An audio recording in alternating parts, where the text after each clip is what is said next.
אבינו, הוא מלכנו, הוא מושיענו, איי והוא יושיענו ויגאלנו, איי איי איי איי שנדבק קרוב וישמיענו ברחמה בלענן כל חי לאמור הגלתי אתכם אחרית כברסית להיות לכם לאלוהים.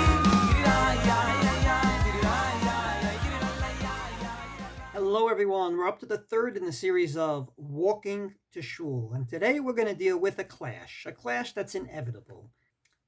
What happens if indeed you have a shul closer to your house? After all, we have two halachik rules that should dictate go to the first shul you see. Number one, zrizen makdimin lemitzvot. The ones that are very scrupulous should do the mitzvah as soon as possible. Therefore, bris milah is usually taking place in the morning of the 8th day, so that we do it right away, just like we wear tefillin right in the morning, and so on.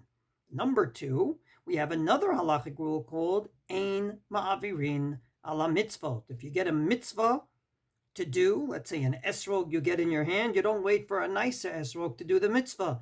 Do the mitzvah immediately. So if I am walking and I want to get this reward for walking, and I have a shul 10 minutes away, but on the way I pass 5 shuls, I seem to be in violation of A, zrizin makdimin lemitzvot, and B, ein ma'avirin al hamitzvot.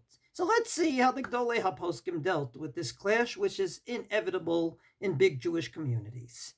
Number one, the Sdei Chemed wrote an encyclopedia on Torah, from Aleph to Tov. He lived in Hebron. His real name was Chaim Chizkiyahu Medini. His years, 1832 to 1904.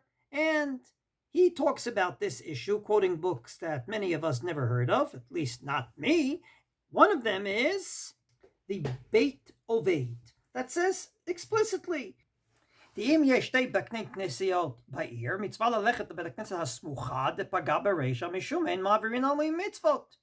That's the halacha. We don't go ahead and because of this reward of walking, override a halachic rule of ein ma'avirin ala mitzvah, don't pass by a mitzvah.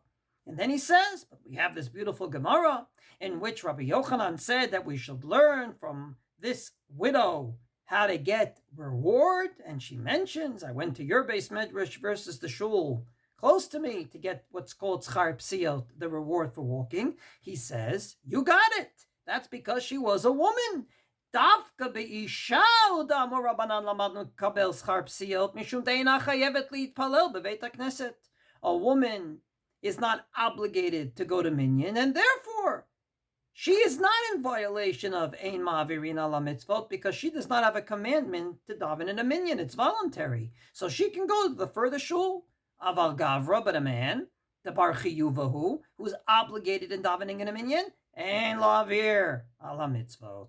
He has to daven in the first shul he finds. That's the opinion of the Rav Beit Oved.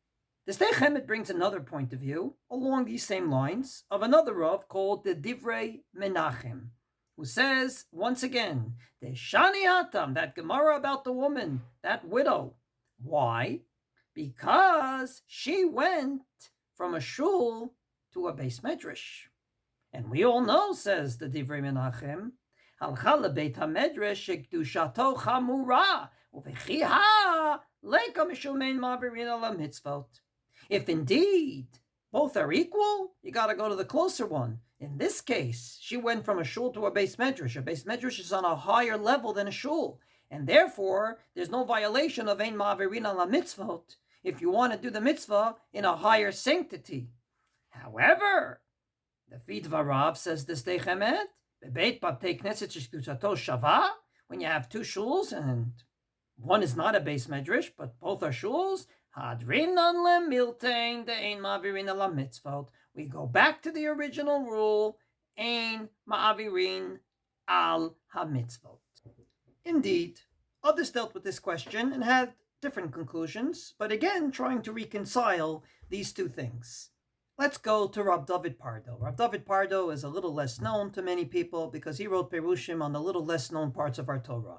He wrote a great perush on the Tosefta called Chazdei David, and he wrote a perush on the Sifri, the Midrash Halacha, on Devarim, called the Sifrei Debei Rav. And in this book, Rav David Pardo says that the only ones that can go ahead and start saying, I'll get reward for walking, are, and I quote, Bistam Gabre She'ein Toratam Emunatam Delididau Vadayadif Tfei Shehiyeh Rachok Dikas Charpsio Tumon Almana.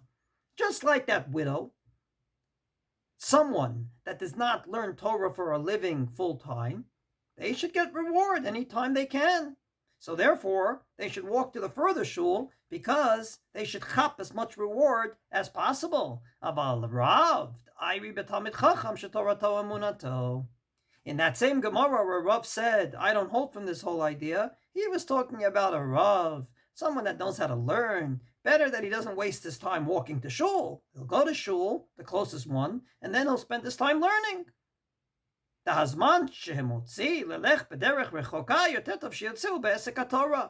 he uses his time with the business of Torah than the time that he uses walking to shul.